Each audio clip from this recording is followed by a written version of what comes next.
Olá, tudo bem? Gente, estamos aqui mais um dia no nosso projeto A Professora Quer Saber. Hoje, que é dia 29 de julho de 2020, 5 horas da tarde, sempre às 17, né?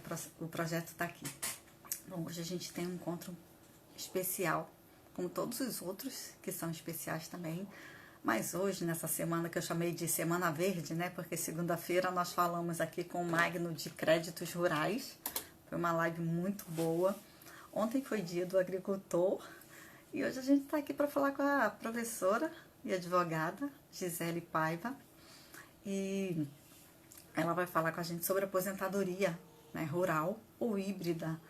Importante a gente falar desses temas que envolvem essa parcela da nossa população que muitos advogados nem sabem como funciona esse tipo de aposentadoria, né? A gente precisa dominar os assuntos, a gente precisa perceber que existe uma parcela da população que tem um tratamento diferenciado na hora de se aposentar.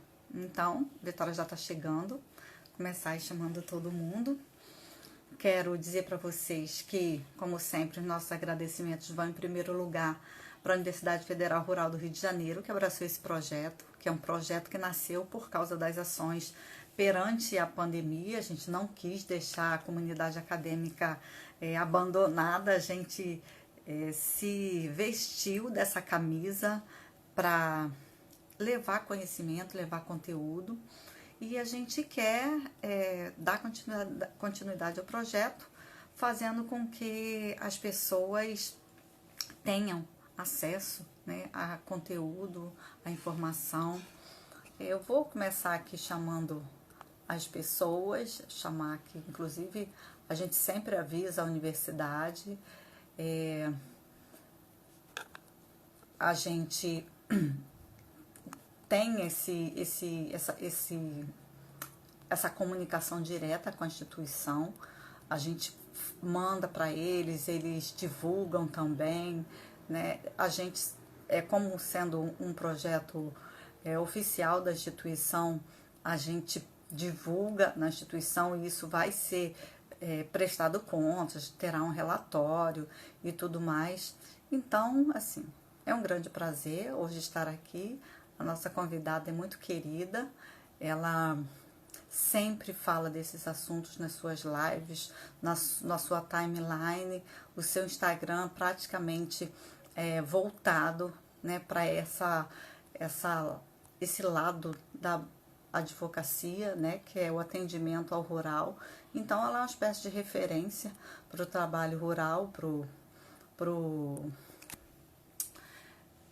a aposentadoria rural, e a gente quer saber um pouco mais dela aqui. Só tô esperando ela entrar e ela já deve estar chegando. Olá, minha amiga Sandra, tudo bem? Hoje a gente vai falar aqui com a nossa professora Gisele Paiva. Vamos aguardar que ela chegue, tá? Peraí, opa!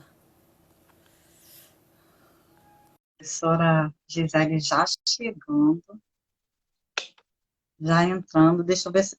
Vitória, deixa eu ver se eu consigo salvar. Olá! Oi, tudo bem? Tudo bem, professora? Tudo Como é que jóia, estão? graças a Deus. Como é que tá esse tempo aí? Aqui o Rio de Janeiro tá assim, ó, fechado. Tá um Aqui friozinho. também, sabia? Aqui É, tá fechado, tá até frio, olha, eu tô de blusa de lã. Acordou, ontem tava é, um tempo mais ou menos, hoje o tempo acordou bem fechado e frio. Eu falei que hoje o dia tá propício, estava, né? Porque a gente tá quase terminando o dia. Que o dia estava propício para ficar em casa, na cama, dormindo. é verdade. Olha, Vou arrumar eu aqui. antes de você entrar, eu fiz os agradecimentos de praxe e quero te passar a nossa enorme gratidão de você ter aceito esse convite. É um projeto oficial da Universidade Federal Rural do Rio de Janeiro, né, do qual eu tenho a imensa e grata satisfação de fazer parte, sou professora lá. Dou em outras instituições particulares também, mas esse projeto é da Universidade Federal Rural do Rio de Janeiro. Que legal. Eu amo falar do rural, sempre. Quem me conhece sabe que minha vida é falar de rural e sei que é um assunto querido seu, que é um assunto do seu coração, né? Que sempre que a gente fala em rural, a gente lembra da professora Gisele.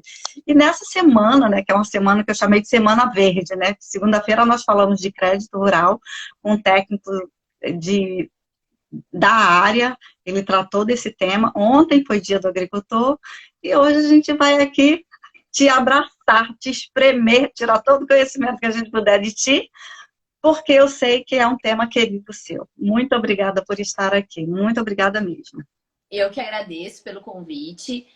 Como você mesmo já falou, é um tema que eu tenho um apreço muito grande. Eu trabalho muito com segurado especial, né? Uma das modalidades do trabalhador rural, tanto para os benefícios de aposentadoria por idade, benefício por incapacidade, e também agora, no foco da nossa live, que é a aposentadoria por idade híbrida, que eu acredito que hoje é um dos benefícios que eu mais trabalho, muito mais do que a aposentadoria por idade rural, aquela de todo o período de carência rural.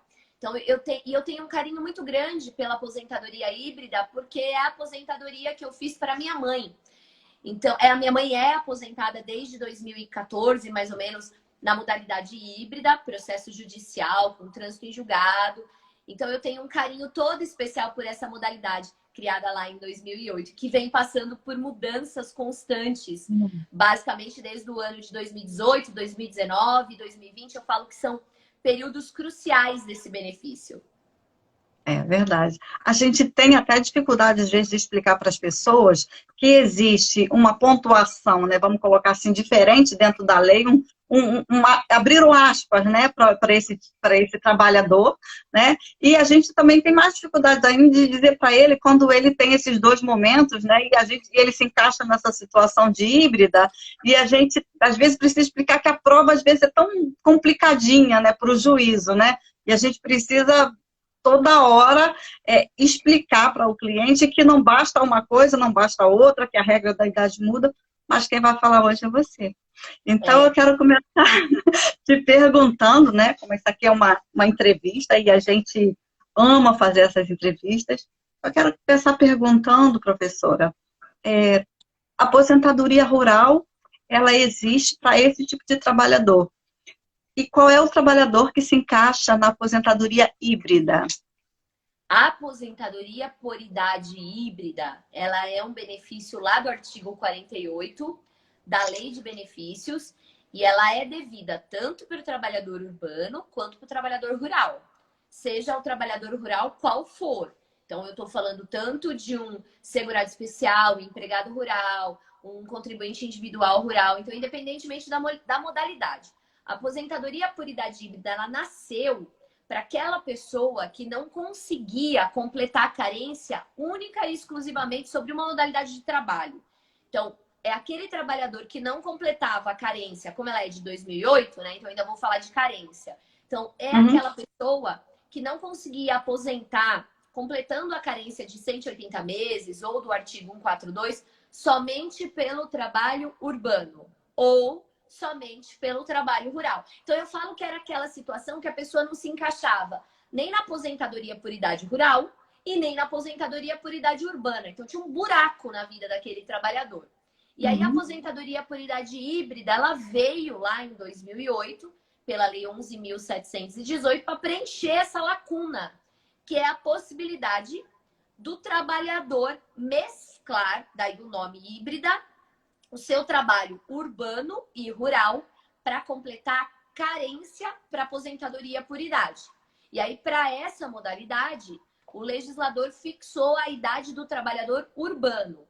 Então, na minha opinião, essa é a maior dificuldade da gente explicar para o cliente. Porque às vezes ele chega no escritório e ele fala que ele é rural, mas ele não é, ele foi rural. E aí ele não vai aposentar com a idade do trabalhador rural, 60 anos homem, 55 mulher. Ele vai aposentar com a idade do urbano.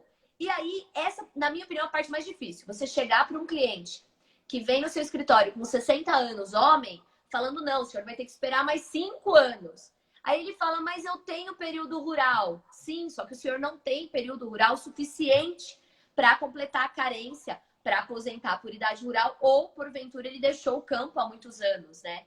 Então, essa é a maior dificuldade. Mas a híbrida, ela nasceu para isso, para preencher uma lacuna na vida do trabalhador, mas a idade, eu sigo a idade do urbano, que inclusive com a reforma da Previdência, a mulher sofreu alteração.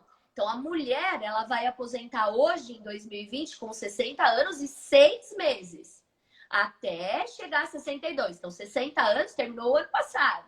Então, essa é a maior dificuldade que eu vejo, mas, na minha opinião, é uma das melhores aposentadorias do sistema previdenciário de regime geral. É a melhor, porque você pode mesclar o trabalho do segurado, independentemente do que ele seja. Eu falo que você pega um pouquinho daqui, um pouquinho dali, soma para dar o raio do período de carência ou hoje o tempo de contribuição também necessário. Basicamente, seria isso. E algumas perguntas chegaram para mim antes, né? E tipo, pergunta, professora. Eu vou tentar traduzir um pouquinho da ansiedade das pessoas. Me perguntaram assim, precisa ser metade do tempo rural e metade do tempo urbano? Ou pode ser desequilibrada essa fração? Menos rural, mais urbano? Pode. Então, as perguntas. Pode ser totalmente desequilibrado. Totalmente.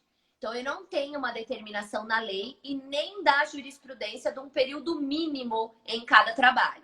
Então, eu posso ter a carência ou tempo de contribuição predominantemente urbano ou predominantemente rural. O que é exigido é que eu tenha os dois trabalhos para poder mesclar.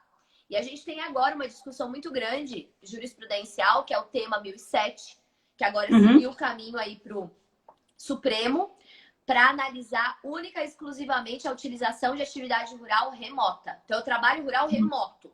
Se não for uma situação de trabalho rural remoto, eu toco basicamente o meu processo sem suspensão. Porque o tema, a análise do tema, é do trabalho remoto. Então, se a pessoa simplesmente tem período de urbano e período de rural nos 15 anos e nos 180 meses que antecedem o implemento etário, independentemente do que é predominante, eu consigo rodar bem esse processo, tanto no administrativo quanto na justiça. Outra pergunta que enviaram é sobre a condição, por exemplo, da mulher, né? A mulher, o homem já tinha essa idade fixada em 65 na atividade urbana mesmo, então ele não teve essa variação, ele não sofreu o impacto da mudança de lei.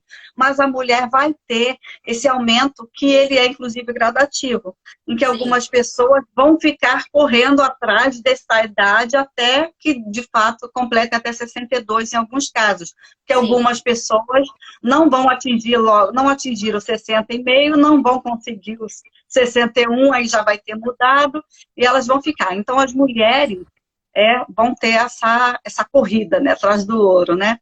Mas a pergunta é que as mulheres têm muita dificuldade para fazer prova, às vezes, da sua atividade rural, né? Até comentei aqui na segunda-feira com o Magno, que em uma das palestras que eu fui fazer num assentamento, uma das mulheres locais me falou que sempre que elas precisam fazer qualquer tipo de compra, elas falam, deixa que eu vou, porque aí a nota sai no nome delas. Eu falei, excelente, né?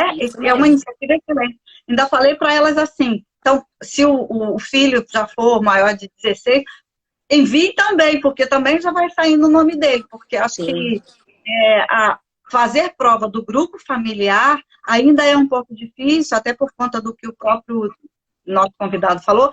Às vezes, ela não consta da documentação familiar como agricultora, como pescadora, ela consta como do lar, doméstica, até antigamente colocava doméstica. Então, fazer prova da atividade da mulher ainda é difícil, não é, professora? No meu entendimento, a primeira coisa que a gente precisa entender é que teve um alargamento da situação comprobatória. Então, hoje, na verdade, desde o ano passado, de 2019 para frente, ficou um pouco mais tranquilo a gente fazer prova de atividade rural, independentemente de quem seja, homem ou mulher. E por que eu digo isso e digo isso com tanta firmeza? Porque teve a edição do Ofício Circular 46, em setembro do ano passado. Em setembro do ano passado, para regulamentar a autodeclaração do segurado especial, foi editado o Ofício Circular 46, que trouxe uma forma toda própria de analisar a documentação do segurado especial. Então, esse é o primeiro ponto. Antes do ofício circular 46, realmente a gente tinha uma dificuldade muito grande. O ofício circular, ele melhorou essa situação. Segunda coisa que eu tenho que pensar, antes de eu pensar na prova específica, é a seguinte. Quem é o meu cliente? Ele é um homem ou ele é uma mulher? Ah, ele é um homem. Então, se ele é um homem solteiro e menor, ele faz parte do núcleo familiar do pai dele. Então, a documentação, basicamente, é o uso do patriarca familiar. A partir do momento que ou ele casa, ou ele toma rumo pela maioridade civil, eu vou depender de documento em nome dele. Certo. A mulher, a nossa história legislativa sempre trouxe uma situação de que a mulher, ela sempre é dependente de alguém. Então, ou ela é dependente do pai, enquanto solteira, ou ela é dependente do marido, depois de casada. Então, a gente tem uma dificuldade muito grande de localizar a prova em nome da mulher. Porque, geralmente, é em nome de outra pessoa. Então, a gente tem que pensar. Deixa eu pensar assim. A mulher é solteira e menor, então eu vou usar a documentação em nome do patriarca familiar. Segue o mesmo entendimento do homem. A mulher é casada? Se a mulher é casada, a documentação do marido, se ele for rural, estende para ela. Então, quando a gente fala do segurado especial, que trabalha em regime de economia familiar, que é a situação dos assentados que você colocou, se a assentada for casada e o marido for segurado especial, a documentação em nome dele estende-se para ela, enquanto ela for casada. Ou seja, enquanto ela fizer parte daquele núcleo familiar. A grande dificuldade que eu vejo é quando a mulher é maior e solteira, ou separada. Porque a lei exige prova em nome dela. E não se existe no Brasil uma cultura educativa de falar para a mulher trabalhadora rural que ela precisa de documento em nome dela. E às vezes tem até uma vergonha da lavradora, da agricultora, chegar nos locais e se declarar como lavradora. Elas se declaram como doméstica. E aí faz uma lambança na vida dela de prova de atividade rural. Essa é a verdade. Quando eu vejo uma coisa dessa para mim no escritório, eu falo, gente do céu.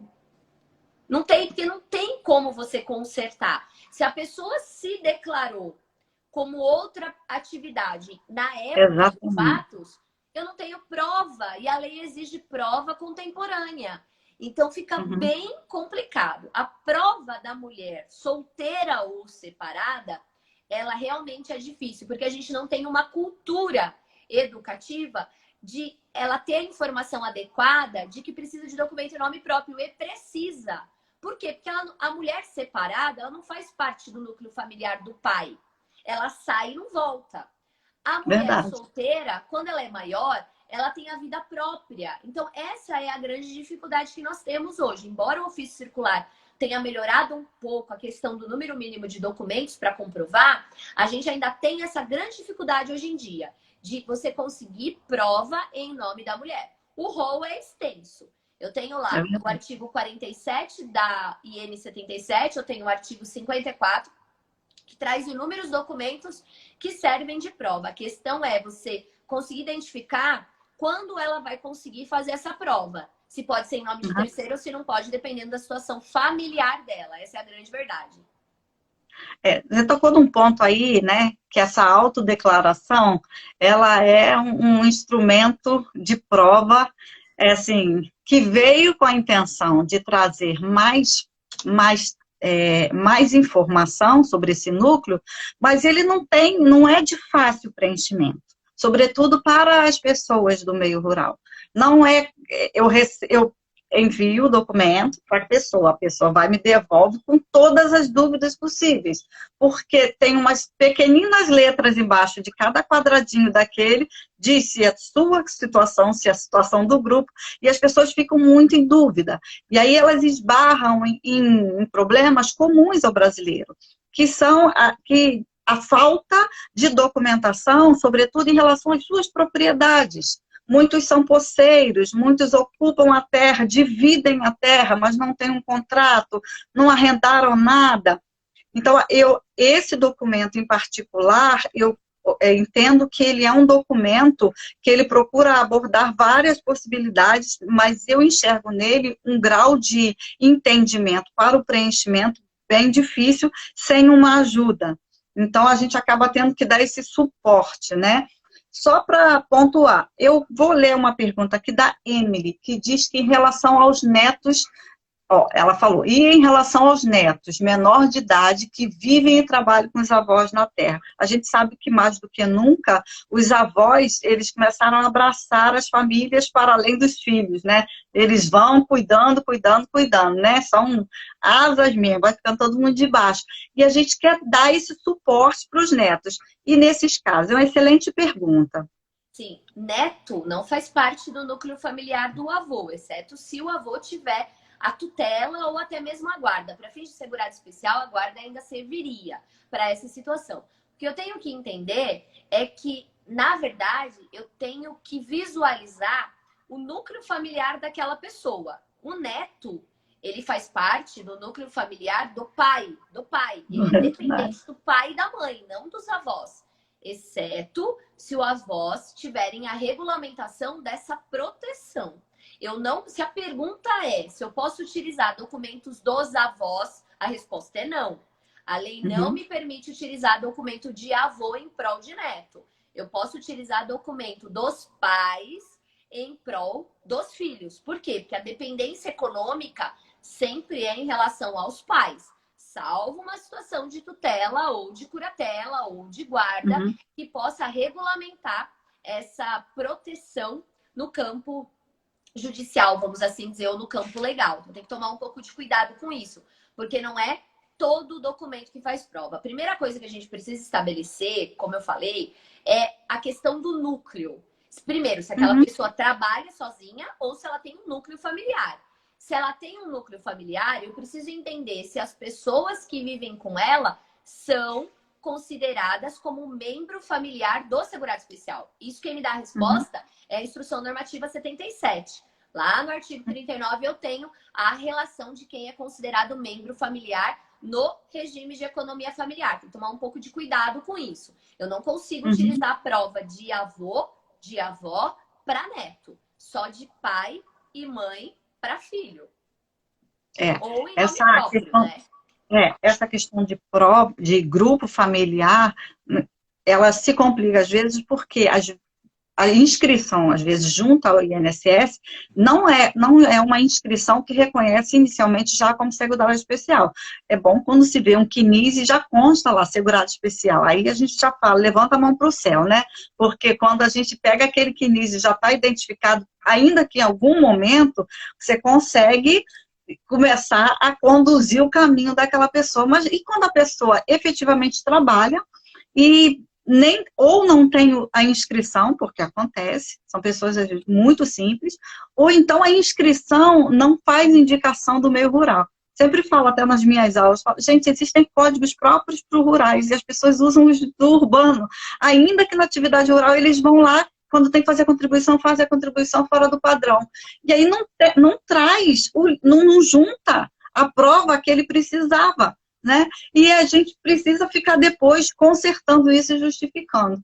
Tem uma pergunta aqui, professora, que diz, da Rony, na autodeclaração, coloco como grupo familiar quem já é aposentado rural ou aposentadoria por invalidez rural, se ela deve colocar ou não. Essa é uma dúvida que sempre me chega.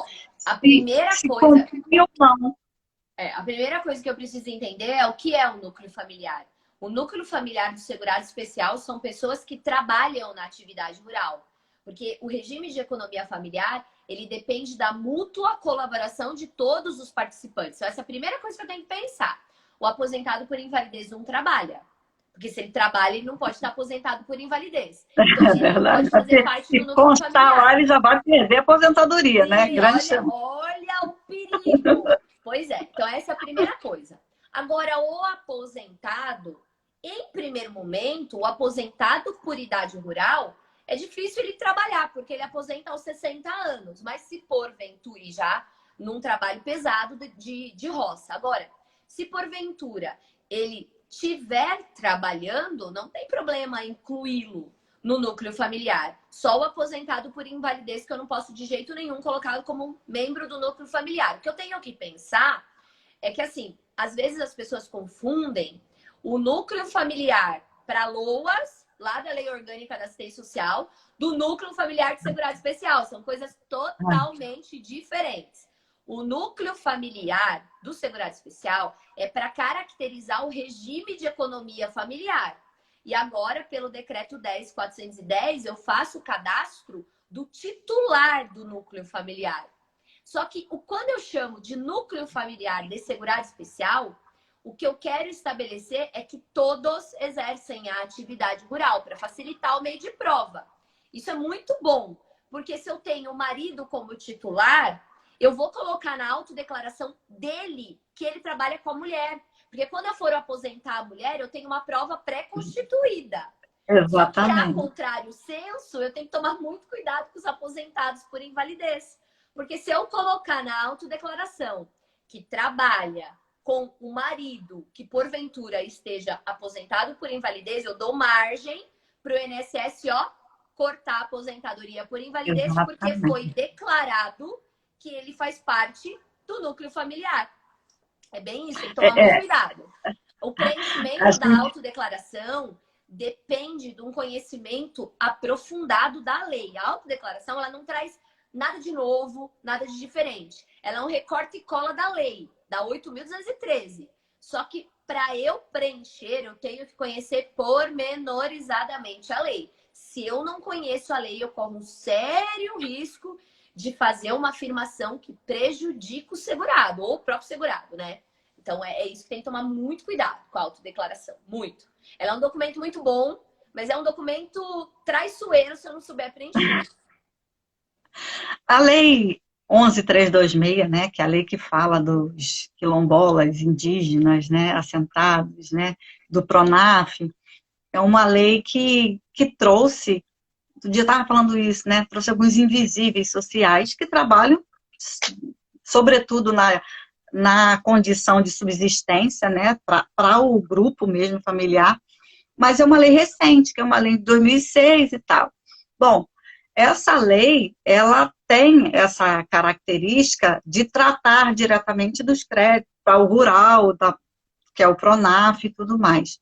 Nós temos essa condição para alguns grupos ali, ele vai falar também dos extrativistas, silvicultores, né? Ele vai falar de alguns pescadores artesanais, mas a dúvida que sempre as pessoas colocam, na maioria das vezes, diz respeito àquelas condições já anteriormente previstas, que são sobre os arrendatários, meeiros, parceiros de terra, aquelas pessoas que parcelam suas terras, e até mesmo aquelas famílias que deixam as terras, às vezes uma grande terra, que se reparte em pequenas propriedades, e esses pequenos proprietários ali, ou ainda que detentores só da posse dessa terra, porque às vezes isso não é passado de forma regular, ou então a gente sabe que no inventário no Brasil demora muito, a gente às vezes fala, mas a terra não foi regularizada por quê? Porque está rolando o inventário do meu avô, que foi quem comprou a terra lá atrás, a gente sabe disso. Então esse parcelamento da terra no Brasil,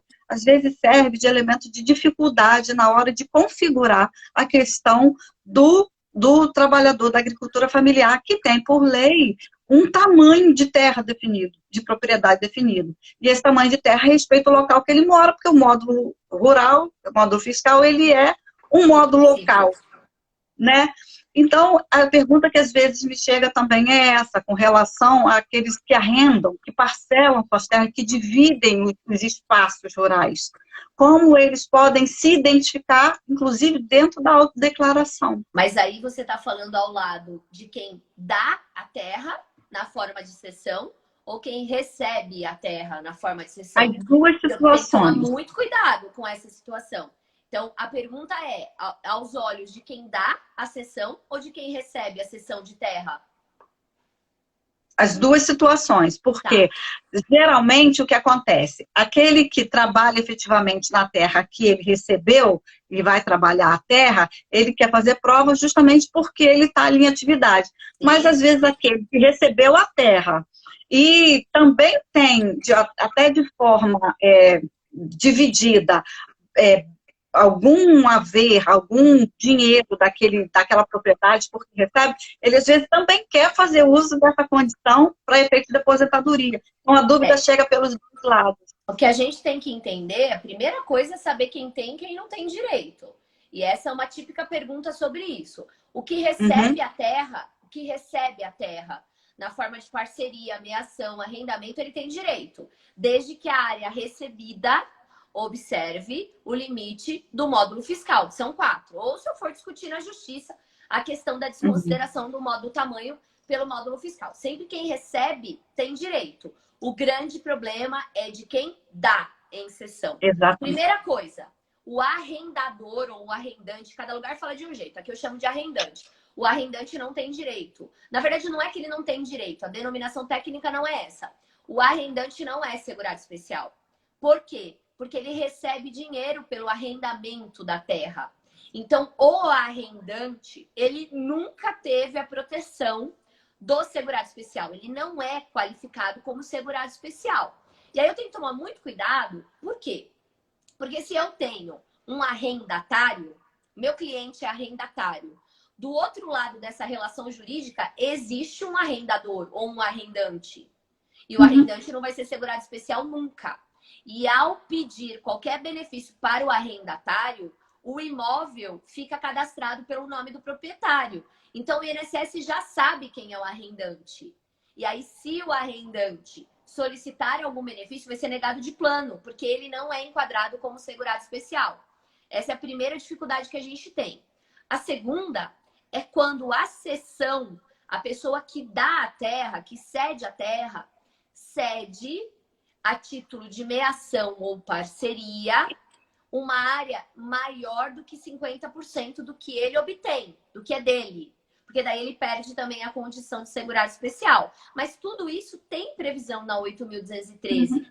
Por isso que eu disse que para preencher a autodeclaração, eu preciso conhecer a lei. Porque eu conhecendo a lei, eu sei o que pode e o que não pode na caracterização do segurado especial. Eu tenho um parceiro, ok. Quanto cada um tem em parceria? Eu dei em parceria para o meu parceiro 40%. Eu sou detentor de 60%. Tranquilo, não tem problema nenhum. Inverte. Eu dei 60%. Fiquei com 40%. Ferrou, porque ele perdeu a condição de segurado especial. Então, é isso sempre que a gente tem que analisar. Comodato, não tem problema.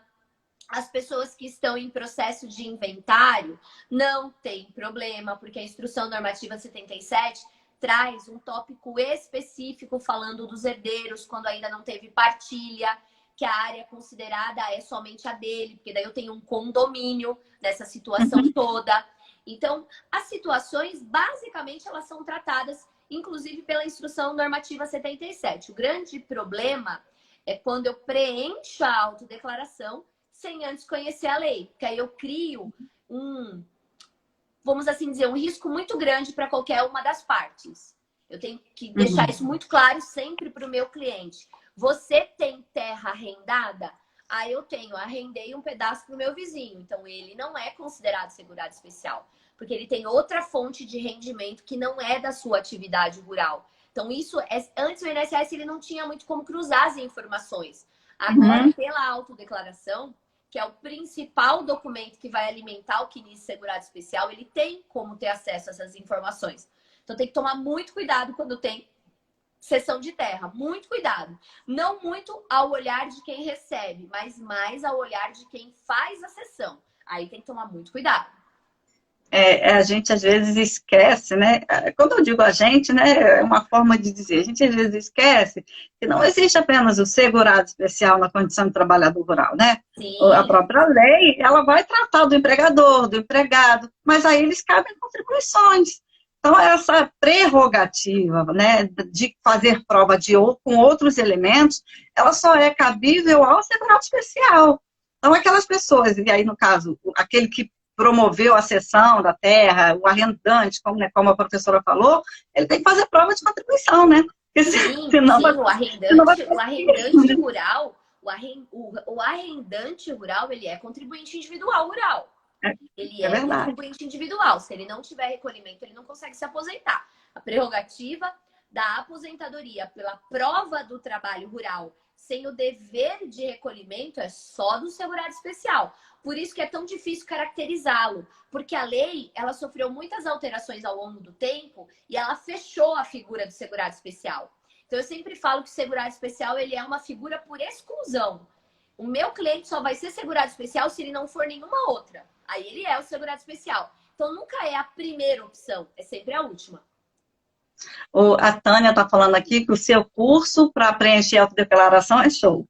No final, a professora vai falar. Beijo. No final, a professora vai falar aqui, a professora vai falar aqui acho que deu uma pausa aí, né? Vai falar. Travou, mas já voltou. Vai falar tudo aqui pra gente, até porque a gente já está com 36 minutos, e eu sempre combino com meus convidados, eu falo, ó, é um mínimo de 30 e um máximo de 50, porque eu sei que está todo mundo ocupado, que a gente está sendo disputado nesses espaços, né?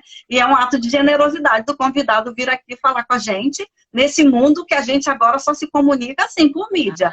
Então, a gente... Mas é um prazer. Eu falo que me tira um pouco do trabalho, do cotidiano, do escritório, de prazo. Hoje eu estou fazendo prazo. Eu fiz atendimento, estou fazendo prazo. Então, tira aquela visão do prazo. Eu adoro. É verdade, né? O prazo dorme junto com a gente, né? Você vai comprar travesseiro, fala que é travesseiro de pena, diz que eu quero de prazo, né? Porque, meu Deus, dorme ali com a gente agarrado o prazo, né? Impressionante. Gente, eu não estou conseguindo, até pela maioria, porque tem muita gente... gente entrando aqui e tal, mas eu não estou conseguindo, às vezes, ver algumas perguntas, tá, gente? Então, vocês me perdoem. O Seja do Campo, que é o Magno, tem esse trabalho muito bacana aqui no Rio de Janeiro, ele esteve aqui com a gente segunda-feira falando de crédito rural, e ele está falando, dando os parabéns, professor, aqui, pela apresentação sobre a cessão da terra, e ele perguntou qual seria a melhor forma de um agricultor conceder acesso à terra ao seu filho, um jovem rural, sem descaracterizá-lo como segurado especial. Olha, ótima pergunta, um abraço. E é interessante essa questão que vocês trabalharam, só fugindo um pouquinho da pergunta, eu já volto, do crédito rural. Porque muita gente tem medo do crédito rural, mas o crédito rural ele é uma prova da condição de segurado especial, muitas vezes. A concessão do crédito rural faz prova, inclusive com determinação específica lá no artigo 47 da instrução normativa. Então é ótimo isso. Então, a melhor forma a gente fala, né, que o seguro morreu de velho, que a gente nasceu para criar situações que dão proteção à vida das pessoas. Então, a melhor forma de um pai proteger o seu filho é fazer com ele um contrato. E aí, o contrato do que for. Pode ser um contrato de comodato, pode ser um contrato de parceria, de mediação. O que a realidade traz. Que nem, isso é muito local, né? Isso é muito regional. Aqui na minha região, as famílias, elas trabalham muito entre si sobre o regime de meação ou parceria. Então, aqui não é estranho você ter um contrato de parceria de pai para filho. Mas tem lugares que você trabalha com um contrato de comodato. Então, o imóvel é do pai, só que o pai não consegue trabalhar em todo o imóvel. Então, um pedaço ele cede para o filho. Tá, mas ele está cedendo esse pedaço para o filho a que título? Ah, ele deu para o filho. Então faz um documento de doação, não tem problema. Aí ele emprestou para o filho cuidar a título gratuito. Faça um contrato de comodato. A grande situação que tem que chegar no conhecimento das pessoas é que a gente precisa, na maior parte das vezes, documentar as relações. Isso é muito... Não que seja necessário, que isso fique bem claro. Eu não preciso ter um contrato escrito de comodato. Porque esse contrato ele pode ser verbal, a lei permite a forma verbal. Mas é que o contrato escrito, ele serve como meio de prova, lá pelo artigo 47 da instrução normativa. Então, a questão importante é documentar as relações. O filho usa a terra a que título?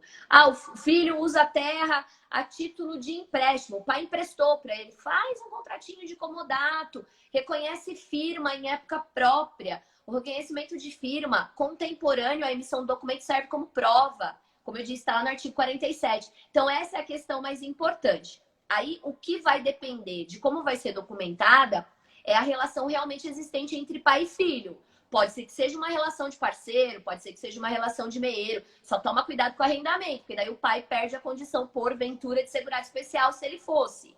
Então, eu não posso fazer um arrendamento para o meu filho. Exemplo típico. O pai tem 58 anos de idade, falta 2 para aposentar. O filho tem 40. Aí ele vai e faz um contrato de arrendamento para o filho, ele como arrendante. Ele não vai conseguir aposentar quando ele fizer 60. Então, aí já não seria uma saída técnica boa. Então, ele teria que firmar um contrato com o filho dele de outra natureza, que pode ser de comodato, pode ser de parceria e aí em diante. Essa pergunta foi ótima, porque o que falta em nível Brasil é a divulgação de informação das relações de terra, de como eu documento essas relações. Uhum. Eu vejo muito isso, às vezes a dificuldade até que eu tenho dentro de sala de aula, quando eu dou aula de direito agrário, para explicar certas situações, até porque a gente tem um instrumento normativo relativo à terra que é de 64, né? A gente não lê nem o que estava na semana passada na internet. Então, as pessoas não querem ler. Então, eu já disse que a próxima vez que eu entrar em sala agora, quando a gente tiver aulas presenciais dentro da graduação, né, na pós-graduação não posso fazer isso, não vão me bater. Mas na graduação, eu vou dizer, eu vou passar 2 coisas, uma lei e uma obra de Shakespeare. Vocês querem ler qual? Porque eles vão falar, não, não quero ver Shakespeare. Então lê. Porque não quer ler, às vezes o instrumento tá ali, a lei, tem que ler, tem que conhecer. Falo, gente, vocês sabem de cor tanta coisa, vocês conhecem tantos sites. Falei, se fizer uma enumeração de sites de informações que vocês conhecem na internet, dá muito mais, às vezes, do que um texto de lei. Tem texto de lei pequenininho, vocês nunca leram. Então, eu sempre entro em sala, por exemplo, mando ler a lei de introdução ao direito brasileiro, eles ficam quicando comigo. Falam, não é possível que vocês não conseguem ler 30 artigos. Aí fica difícil. Vamos começar do começo. Não adianta, a gente precisa, todo advogado, todo estudante de direito, ele precisa ter essa familiaridade com a lei, porque é o que a gente tem para a vida, para o resto da vida, é ler a lei seca. Não adianta eu conhecer doutrina, não adianta eu conhecer jurisprudência, eu conheço a lei. A lei, ela é o pontapé inicial para todo o resto. O resto se constrói conforme a lei estabelece. Então, eu preciso conhecer a lei, eu preciso estudar. Por isso que eu falei que a autodeclaração, ela não é tão complicada, mas ela demanda um conhecimento aprofundado da Lei 8.213. Eu preciso conhecer a lei para eu preencher a autodeclaração. Então, o grande segredo da autodeclaração é conhecer a lei. Você conhece a lei, você toca com o pé nas costas, porque você sabe o que pode e o que não pode. O problema é quando você não conhece a lei. Aí fica bem complicado. A dificuldade também para a gente que é advogada, às vezes, de ajudar o cliente nessa hora, é se a informação não vier perfeita, né? Porque às vezes a informação vem torcida, vem pela metade, ele dá a informação pelo que ele acha que pode conseguir. Aí quando você, às vezes, vai pegar o documento, não é você nada fala, aquilo. mas é assim. Ó, né? eu vou contar um segredinho para vocês que eu uso aqui no meu escritório. Aqui no meu escritório a gente tem uma máxima. Não há fato sem documento e não há documento sem fato. Então, o que o cliente me fala, em primeiro momento eu deleto, até eu ter a prova que aquilo é verdade. E cada documento que ele me traz, eu crio um fato sobre aquilo, porque tem um fato. O documento ele não é perdido no tempo. Então, por exemplo, o cliente chega aqui e fala assim para mim: ah, eu trabalho desde criança como rural com meu pai, com a minha mãe, com a minha esposa. Aí você pede documento. Aí a pessoa fala: eu não tenho nada de documento. Para mim, ele não é trabalhador rural, exceto se ele me trouxer o que eu peço. Por quê? Porque não tem fato sem documento. Se ele não me traz documento, eu não tenho como criar a minha tese, eu não tenho como construir aquela prova do direito. Eu não tenho como trabalhar sem isso. Então, eu sempre trabalho nessa linha. Então, a primeira coisa que eu faço, quando eu vou preencher a autodeclaração, a primeira coisa é organizar os documentos por ordem de data e o tipo de documento. Aí, eu pego aquela documentação, que pode ser farta ou escassa, e vejo o que ela me fala. Não tem a história do legista que o cadáver fala, que o corpo fala? O documento também fala. Então, eu organizo os meus documentos e eu vejo o que aqueles documentos me dizem. E aí, eu crio a história. E se tiver divergência com o que o segurado me disse, eu chamo ele e falo: senta aqui, vamos conversar. Você não falou pra mim isso?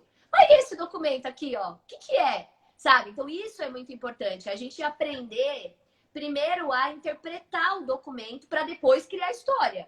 Por quê? Porque é um quebra-cabeça que eu vou montando, eu vou juntando as pecinhas para o quebra-cabeça do segurado especial, até eu criar, eu chamo de linha de tempo, né? Até eu criar minha linha do tempo perfeita. que é o início, o meio e o fim. E dentro dessa linha do tempo que eu consigo provar, o que eu consigo ratificar, da autodeclaração e aí em diante. Outra coisa, tem marido e mulher. Eu preciso saber a história dos dois para não criar uma contradição de histórias. É complicado. Segurado especial, como ele trabalha em regime de economia familiar, ele é uma figura complicada. Porque eu tenho que fazer uma investigação da vida dele. Basicamente é isso. Eu tenho que fazer uma investigação da vida. E aí, conforme eu vou descobrindo os fatos, eu vou criando a linha do tempo dele, pelo menos no período da carência, para eu conseguir o benefício que ele pretende. Ó, a gente está com algumas perguntas aí, gente, mas não vai dar tempo de responder tudo, porque eu quero abrir agora um espaço que eu chamo de as alegações finais, né, da nossa live, né, que eu já começo nessa parte final. Eu já quero agradecer a professora Gisele em nome do nosso projeto, que é um projeto da Universidade Federal Rural do Rio de Janeiro. Dizer que ela agora faz parte da nossa universidade, ela vai constar do relatório, ela vai constar do resultado. E claro que eu vou prestar conta disso não só para a universidade, mas também para todos que estiveram aqui com esse ato de generosidade. A Vitória, que está aí, que essa fixou aí na tela, é a nossa bolsista do projeto, né? A universidade abraçou o projeto, promoveu uma bolsista e ela trabalha junto com a gente. Então, por isso que ela está sempre aí, está sempre falando, e aí, Vitória, e tal, porque às vezes a Vitória faz essas anotações, ela está fazendo um relatório.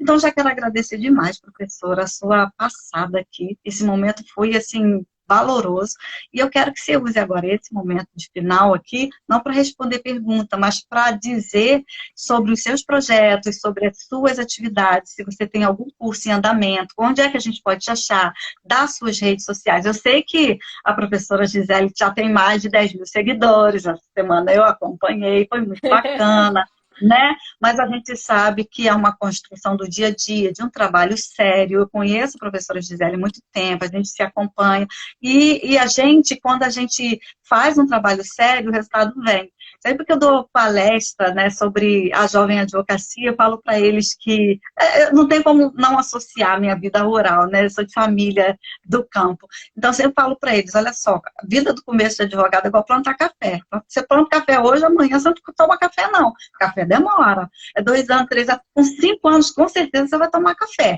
Mas pode ter até um pé de café assim mais animadinho que te dê café antes, mas a regra não é essa. Mas é um trabalho sério, é você cuidar da profissão. A mesma coisa é o nosso trabalho aqui, porque as redes sociais, elas transmitem uma informação, na realidade ela vai ser verificada na prática por aquele cliente, pelo aluno, porque o aluno vai atrás da vida da gente, né? Vai saber. Ele olha o lápis, ele olha o que a gente fala, ele olha o que a gente veste, ele olha tudo da vida da gente, né? O cliente também. O cliente quer saber do outro se foi bem atendido, se resolveu, se falou a verdade. E a gente não pode sair abraçando o mundo inteiro achando que vai dar conta das coisas, porque na realidade a gente não pode pegar uma litigância de má fé, é o que a doutora está falando, né? A professora Gisele está explicando. Tem prova? Falou a verdade? Vamos comprovar. Então, eu acompanho o trabalho da professora. Sei que, estou chamando de professora aqui porque o projeto é um projeto educacional, mas sei que é uma doutora e de grande valor. Então, muito obrigada. A palavra é sua para a gente finalizar. Eu que agradeço o convite, já te disse. Excelente projeto, muito legal a iniciativa e esse programa de lives visando o lado educacional. Eu falo que o que a gente leva dessa vida não tem como, é a educação, é o nosso conhecimento. Isso ninguém tira da gente. Quanto mais a gente conseguir absorver, quanto mais a gente conseguir estudar, melhor para a gente e para os outros. Eu sempre falo, quanto mais culto nós nos tornamos, melhor para todo mundo. Então, isso deveria ser incentivado cada vez mais, cada vez mais. Quando eu vejo uma criança, um adolescente, um adulto preguiçoso de estudar, eu falo, Jesus amado, como que é ser alguém na vida se não gosta de estudar? Porque tem que estudar.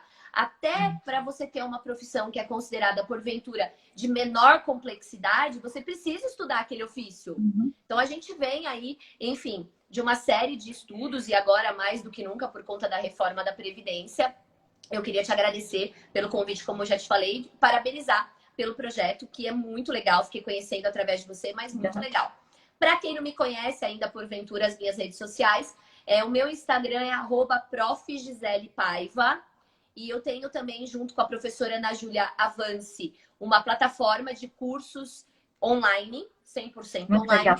que é o www.cursosanajuliaegisele.com.br, que lá tem o curso que a doutora Tânia comentou, que é da autodeclaração, e que essa semana tem novidade, porque tem aí alguns cursos a mais que serão lançados com um tema de rural. Então, vou falar para vocês ficarem de olho que tem coisa nova aparecendo. Fora dessa situação, eu sou professora de pós-graduação, eu dou aula em diversas instituições brasileiras, eu dou aula no Legal Educacional, eu dou aula no ProOrdem de Goiânia e Anápolis, eu dou aula na UnoOeste de Presidente Prudente, na Instep do Mato Grosso do Sul. E acho que esse ano, agora por conta da pandemia, são essas. Fora isso, tem também diversos programas que a gente tem em paralelo de live. Eu faço live no meu canal também. Amanhã Legal. eu tenho uma com a professora Ana Júlia.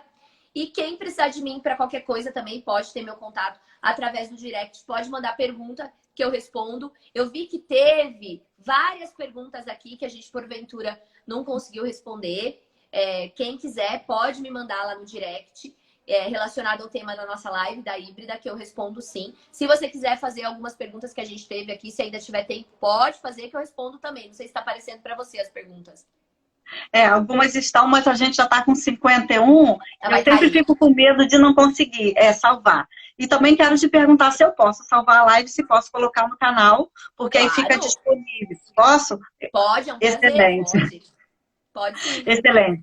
Gente, eu peço a todos que quem ainda não segue a professora, siga. Quem ainda, vamos fazer os cursos todos. Uma coisa que eu sempre falo aqui é que a advogada às vezes tem vergonha de fazer curso com outro colega.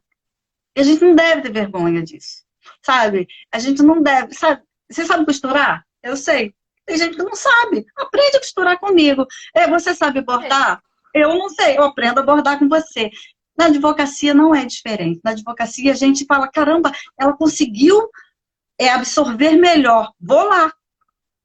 Vou aqui. E a gente vai caminhando junto. E isso não diminui a gente só cresce, a gente cresce. Tudo que a gente dá atenção na natureza, sempre os meus exemplos são rurais, né? Tudo que a gente dá atenção na natureza floresce, dá frutos, cresce, dá sombra. Às vezes, aquela árvore às vezes não dá fruto. Meu avô falava assim para minha avó. Ela falava, você arrancou a minha planta. Ele falava, mas não dá fruto. Ela falava, mas dá sombra. Mas fica bonito, né? Então, Às vezes, você até conhece, eu sempre falo isso, às vezes você até conhece conteúdo, mas o fato de você ver outro ponto de vista sobre aquele conteúdo é de uma riqueza, assim, espetacular. Eu sou dessa linha de raciocínio também, que nem hoje eu tô nesse escritório que eu tô hoje, porque eu trabalho em 2 lugares. Esse escritório que eu tô hoje, eu tô fazendo prazo, como eu disse para vocês, só que eu tô fazendo curso. A minha tela de curso aqui tá aberta. Por quê? Porque é o olhar do outro profissional sobre aquilo, que às vezes por conta da correria você não consegue parar para pensar. A troca de informações, ela torna o trabalho de todo mundo mais rico, sem sombra de dúvida. E eu acho que, além de tudo, é um grande exercício para nós, como pessoas, um exercício de humildade, da gente reconhecer que alguém parou, mastigou aquele assunto e está entregando para a gente, de uma forma que a gente possa absorver melhor. Professora, muito obrigada. Eu vou salvar a nossa live. Eu vou desativar 1 minutinho os comentários para fazer a nossa foto oficial. Então deixa eu me arrumar também. Eu não sei desativar comentário, sabia? Nos 3 pontinhos embaixo. Eu vou desativar só para fazer a foto. Espera aí, acender a luz aqui. Vou arrumar meu óculos. Vamos lá. Eu troquei de óculos, o óculos está caindo. Aí. O meu também. Só 1 minutinho, já vou fazer, peraí. Ótimo, ficou excelente. E aí, só agradecer, já ativei tudo aqui de novo, agradecer, e a nossa live vai estar lá. Vai para o IGTV e depois para o canal do YouTube. Tá bom, gente? Gratidão, Obrigada, volta em gente. frente. Professora, as portas estão abertas, tá? E quando a gente estiver presencialmente na universidade, vamos lá, tá bom? Vamos, só me chamar. Eu sempre falo Tá isso. bom, então. Onde Muito me chama, obrigada, eu professora. vou lá. Obrigadão, gente. Tchau. Tudo de bom. Tchau.